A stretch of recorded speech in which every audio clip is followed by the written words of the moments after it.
ஓசூர் அருகே கொடுத்த கடனை திருப்பி கேட்டதால் ஏற்பட்ட தகராறில் தொழிலாளியை ஹெல்மெட்டால் அடித்து கொன்ற சிறுவன் தனது நண்பருடன் போலீசில் கைதாகியுள்ளார்.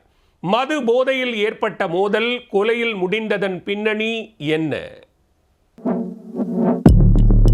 கொடுத்த கடனை திருப்பி தராததால் கூலி தொழிலாளியை தீர்த்து கட்டிய சிறுவன் மது போதையில் மயங்கியவரை ஹெல்மெட்டால் அடித்தே உயிரை பறித்துள்ளார்.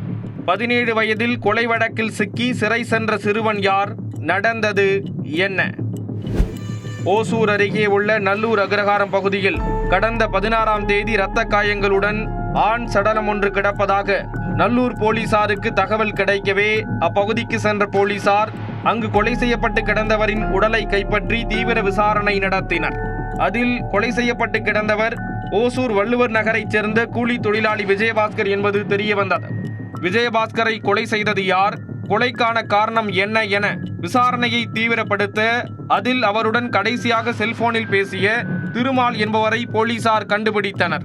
ஓசூர் பேகே பள்ளியைச் சேர்ந்த அவரை கைது செய்து விசாரிக்க இக்கொலையில் 17 வயது சிறுவன் ஒருவருக்கு தொடர்பு இருப்பது தெரிய வந்தது. கொலை செய்யப்பட்ட விஜயபாஸ்கரும் வீட்டிற்கு அடங்காமல் சுற்றித் திரிந்த அச்சிறுவனும் அடிக்கடி ஒன்றாக மது அருந்தி வந்துள்ளனர். சம்பவத்தன்று ஓசூர் நல்லூர் அக்ரஹாரம் கிராமத்தின் அருகே விஜயபாஸ்கரும் 17 வயது சிறுவன் மற்றும் திருமால் ஆகிய மூவரும் ஒன்றாக மது அருந்தி இருக்கிறார்கள். அப்போது மது போதையில் இருந்த சிறுவன் கடந்த 2 மாதங்களுக்கு முன்பு விஜயபாஸ்கருக்கு கொடுத்த 24,000 ரூபாயை திரும்ப கொடுக்குமாறு கேட்டுள்ளார். உடல் நலம் சரியில்லாத தனது தந்தைக்கு சிகிச்சை அளிப்பதற்காக பணத்தை திரும்ப கொடுக்குமாறு கேட்ட நிலையில் விஜயபாஸ்கருக்கும் அந்த சிறுவனுக்கும் தகராறு ஏற்பட்டுள்ளது. தகராறு முற்றவே அந்த சிறுவனும் அவரது நண்பரான திருமால் என்பவரும் சேர்ந்து விஜயபாஸ்கரை ஹெல்மெட்டால் சரமாரியாக தாக்கியுள்ளனர். இதில் படுகாயமடைந்த விஜயபாஸ்கர் சம்பவ இடத்திலேயே துடிதுடித்து உயிரிழந்துள்ளார் என்பது தெரிய வந்துள்ளது.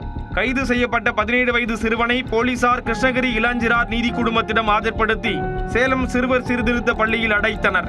அதேபோல கைது செய்யப்பட்ட திருமாலை ஓசூர் குற்றவியல் நீதிமன்றத்தில் ஆஜர்படுத்தி சேலம் மத்திய சிறையில் அடைத்தனர்.